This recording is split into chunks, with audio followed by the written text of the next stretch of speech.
సింధు ప్రజల కాలంలో కుల వ్యవస్థ ఉన్నదా?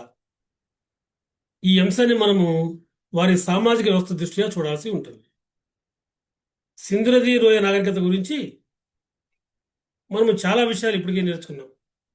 వారు చక్కటి నగర జీవనాన్ని అనుసరించారు. మంచి ప్రణాళికతో అనేక అనేక పట్టణాలు నిర్మించుకున్నారు. చక్కటి డ్రైనేజ్ వ్యవస్థ ఉంది. శుభ్రత, వీధుల అమరిక అద్భుతం. అయితే ఇటువంటి సమాజంలో ఒక అభివృద్ధి చెందిన సమాజం ఇది. వ్యవసాయం ప్రధానమైన సమాజం ఇది. నగర వ్యాపారాలు ఏర్పడిన సమాజం ఇది. అయితే ఇటువంటి నా వ్యవస్థలో తిరిగి మళ్ళీ మనకి లిఖితపూర్వక ఆధారాలు లేకపోవడంతో కుల వ్యవస్థ లేదా వర్ణ వ్యవస్థ అనేటువంటివి ఉన్నవో లేవో మనం చెప్పలేం. అయితే మొత్తము వ్యవస్థని గమనిస్తే మనకు విషయం అర్థమవుతుంది. ఈ వ్యవస్థలో, ఈ నదిలో నాగరికతలో అనేక అనేక సామాజిక వర్గాలు ఉండి ఉండాలి. సోషల్ క్లాసెస్ అనేటువంటివి ఉండి ఉండాలి. పరిపాలకులు ఉండి ఉండాలి. అధికార వర్గం ఉండి ఉండాలి. మేధావి వర్గం ఉండాలి. పూజారి వర్గం ఉండాలి. వ్యవసాయదారులు, వ్యాపారులు, చేనేత వృత్తులకు చెందిన వాళ్ళు, స్వల్పకారులు, కూలీ పనివారు, సేవకులు, ఇటువంటి అనేక అనేక వర్గాలు ఉండి ఉండాలి అనేది మనకు అర్థమవుతుంది. ఒక అద్భుతమైనటువంటి ప్రణాళికతో నిర్మించినటువంటి పట్టణాలు, ఒకే రకమైనటువంటి విధానాన్ని వీళ్ళు ఎప్పుడైతే అవలంబించారో ఈ మొత్తాన్ని కలిపి పరిపాలించడానికి ఒక పాలక వర్గం ఏదో ఉండి ఉండాలి. ఆ పాలక వర్గం కింద పనిచేసిన అధికారులు ఉండి ఉండాలి. అయితే పూజారి వర్గం, మనం మత వ్యవస్థ గురించి చెప్పుకున్నాం. మత వ్యవస్థ అన్నప్పుడు పూజారి వర్గం. పూజారి వర్గం అంటే ఇవాళ గుడిలో ఉండేటువంటి విగ్రహారాధనతో కూడిన పూజారి వర్గం కాదు. ఆనాటి వ్యవస్థ సరిపోయే విధంగా పూజారి వర్గం, ఇలాంటి వాళ్ళు ఉండి ఉండాలి. బహుశా వీరు ఒక ధనవంతుల యొక్క కేటగిరీకి చెందుతారు. పరిపాలకులు కానీ మేధావులు అన్నప్పుడు మనం గుర్తుపెట్టుకోండి, మనకి ఒక గడ్డపు బొమ్మ ఒకటి లభించింది. ఒక వ్యక్తి యొక్క విగ్రహం, గడ్డం ఉంది ఒక చక్కగా. ఆయన సగం కళ్ళు మూసుకొని ధ్యాన ముద్రలా ఉన్నాడు. బహుశా ఆ కాలం నాటి మేధావి వర్గానికి చెందినటువంటి వ్యక్తి అనేటువంటిది చరిత్రకారులకు ఒక ఆలోచన. అటువంటి మేధావులు ఉంటారు, అధికారులు ఉంటారు. మనం చెప్పుకోబోతున్నాం. అటువంటి నగరాలను కనుక పరిపాలించాలి అంటే, వాటిని శుభ్రంగా చూసుకోవాలి అంటే పరిపాలకులు కావాలి, అధికారులు కావాలి. కానీ వీళ్ళంతా ధనవంతుల కేటగిరీకి చెందిన వాళ్ళకి ఉంటారు. మనం చూసాం, ఒకటి లేదా రెండు కన్నా ఎక్కువ అంతస్తులు ఇల్లు కనపడుతున్నాయి మనకు వైపున. అటువంటి ఒక లగ్జూరియస్ హౌసెస్లో ఉండడానికి వీలుగా వీళ్ళు ఆ ధనవంతుల యొక్క కేటగిరీకి అయి ఉంటారు అనేది మనకు కనపడుతున్న విషయం. అలాగే వ్యవసాయదారులు పెద్ద ఎత్తున వ్యవసాయమే ముఖ్య వృత్తి. అనేక అనేక పంటలు పండించారు. కాబట్టి వ్యవసాయదార వర్గము, రైతాంగము ఖచ్చితంగా బలంగా ఉండి ఉండాలి. అలాగే వ్యాపారాలు, వర్తక వ్యాపారాలు జరిగింది చెప్పుకున్నాం మనం. దేశీయంగా విదేశీయంగా కూడా వర్తక వ్యాపారులు ఇక్కడ ఉండి ఉండాలి. వస్తువులు తయారు చేయడానికి చేతి వృత్తుల వాళ్ళు ఉండాలి. మనకి పూసల ఆభరణాలు ఉన్నాయి అనుకున్నాం, మనం ఇటుకల పరిశ్రమ ఉంది అనుకున్నాం, ఇటువంటి అన్ని కూడా. అలాగే లోహ పరిశ్రమ, లోహ పరిశ్రమ గురించి కూడా మీకు చెప్పాను. కాబట్టి లోహ పరిశ్రమకు సంబంధించి శిల్పకారులు కూడా ఉండి ఉండాలి. వీరంతా కూడా విశాలమైనటువంటి, ఎక్కువ సంఖ్యలో ఉన్నటువంటి మధ్యతరగతి వర్గము ప్రజలు అయి ఉంటారు. ఇక ఆ తర్వాతది కూలీలు, అదేవిధంగా బానిసలు. మీకు నేను హరప్పా గురించి చెప్పేటప్పుడు చెప్పాను. హరప్పా యొక్క దుర్గం లోపల ఒక 12 ధాన్యాగారాలు కనపడితే దాని పక్కన ఒకటి లేదా రెండు రూములు ఉన్నటువంటి గదులు ఉన్నటువంటి ఇల్లు వచ్చినాయి. బహుశా అక్కడ వ్యవసాయ కూలీలు అక్కడ పనిచేస్తుంటారు అని చెప్పాను మీకు నేను. ధోలవీర నగరాన్ని 3 భాగాలు చేశారు. దుర్గము, మిడిల్ టౌన్, మధ్య నగరము, దిగువ నగరం అని. ఈ దిగువ నగరంలో బహుశా ఈ తక్కువ వర్గానికి చెందిన వాళ్ళు, అంటే అంత ఆదాయం లేని వాళ్ళు ఎవరు ఉండుంటారు అనేటిది ఒక మనకి ఆ స్టడీ చేసినప్పుడు తెలిసిన విషయం. అందువల్ల ఇటువంటి సోషల్ స్ట్రాటిఫికేషన్ అయితే ఉంది వాళ్ళ కాలంలో. ధనవంతులు, మధ్యతరగతి వారు, బీదవారు, ఇటువంటి సోషల్ స్ట్రాటిఫికేషన్ మనం గమనించవచ్చు. ఇక వారి యొక్క సమాజంలోని కుటుంబ వ్యవస్థ ఎట్లా ఉంది? కుటుంబ వ్యవస్థ, ఫ్యామిలీ సిస్టమ్, దొరుకుతున్న ఆధారాలలో మళ్ళీ మనకి ఇంటి నిర్మాణాలు చూస్తే అర్థమవుతుంది. ఇంటి నిర్మాణాలలో అడుగుపెట్టగానే మొదట్లోనే ఒక విశాలమైనటువంటి హాల్ కనపడుతుంది. దాని చుట్టూతో కూడా రకరకాలటువంటి బెడ్రూమ్స్ లాంటివి కనపడుతున్నాయి. ఇది ఉమ్మడి కుటుంబ వ్యవస్థకు సరిపోయేటువంటి ఒక ప్రణాళిక. ఇటీవల కాలం వరకు కూడా గ్రామాల్లో ఇటువంటి ఇళ్ళే మనం చూస్తాం. మధ్యలో విశాలమైన గది ఉంటుంది. ఎవరి గదుల్లో వాళ్ళు ఉంటారు. ఆ సమయానికి సమావేశం అప్పుడో కలిసి మాట్లాడుకోవడానికి వస్తుంటారు. అటువంటి ఇల్లు ఇక్కడ లభించడం వల్ల మనం వారు ఉమ్మడి కుటుంబ వ్యవస్థని పాటించారు అని మనం చెప్పక తప్పదు. అయితే తిరిగి మళ్ళీ మనది పితృస్వామికమా మాతృస్వామికమా అన్నప్పుడు అమ్మ తల్లిని ఆరాధించినటువంటి విధానాలు ఉన్నప్పటికీ కూడా అమ్మ తల్లిని ఆరాధించడము విశ్వ సృష్టికి స్త్రీ శక్తి మూలమని అనుకోవడం ద్వారా మహిళలకి మంచి విలువిచ్చారని తెలుస్తుంది. కానీ మొత్తం మీద ఇది పితృస్వామిక వ్యవస్థే దొరుకుతున్నటువంటి ఆధారాలు మనకు తెలుస్తున్నాయి.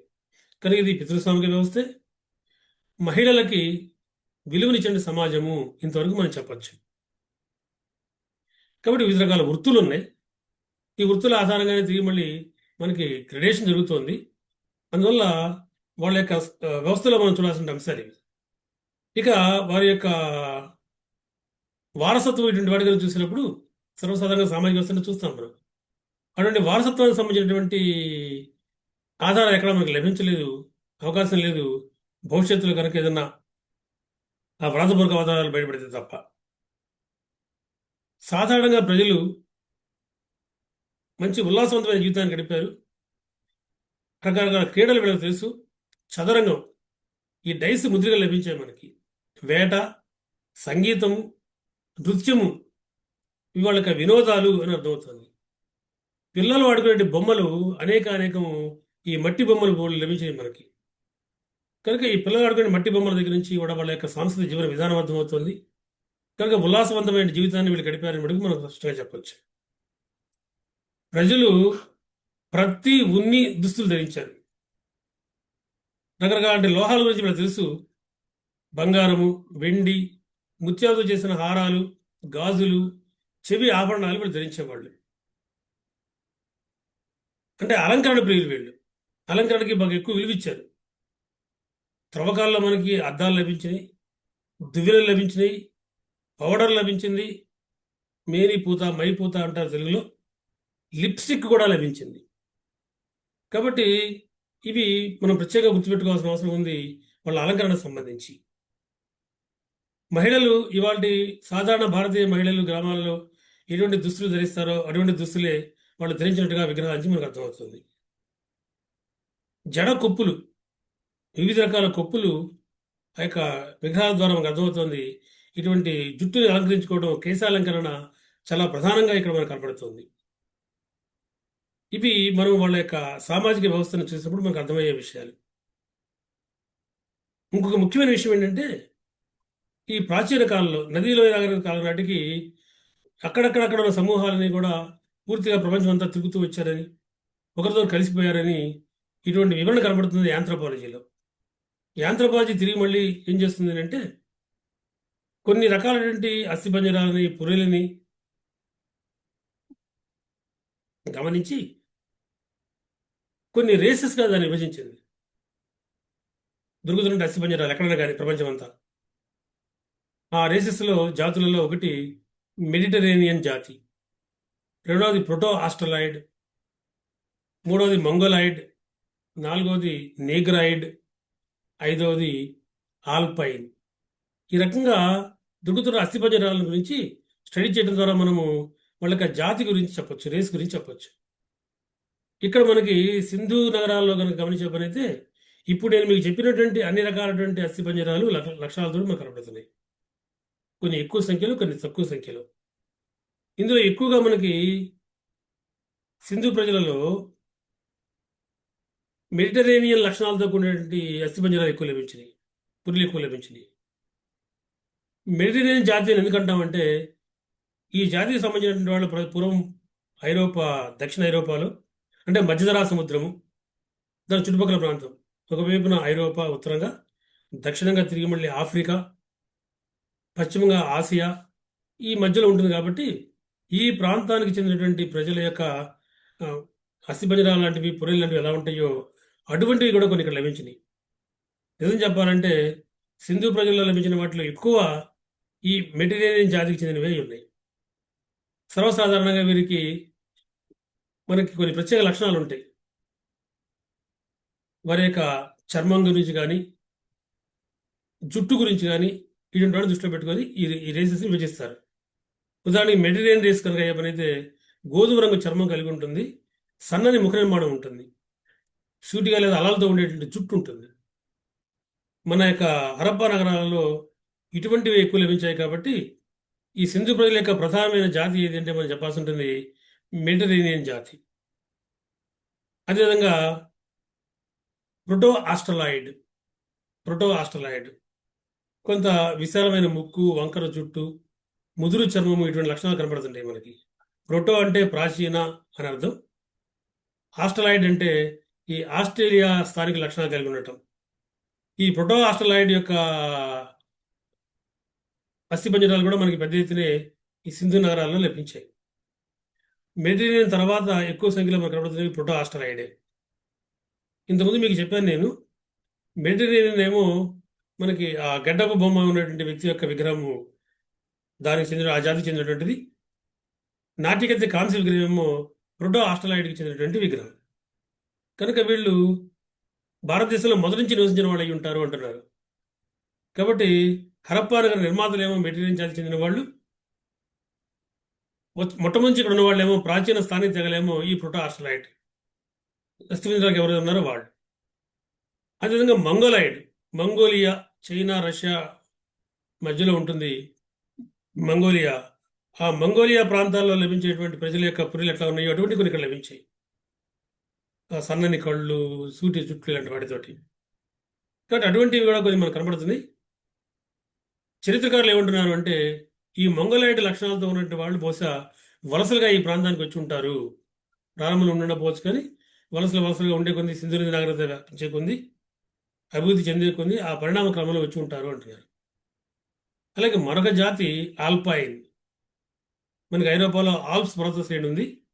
ఆ ఆల్ప్స్ పర్వత శ్రేణి దగ్గర ఉన్నటువంటి ప్రజల యొక్క లక్షణాలు ఇక్కడ కొంతమంది కొన్ని అస్థిపంజరాల్లో మనకు కనపడుతున్నాయి.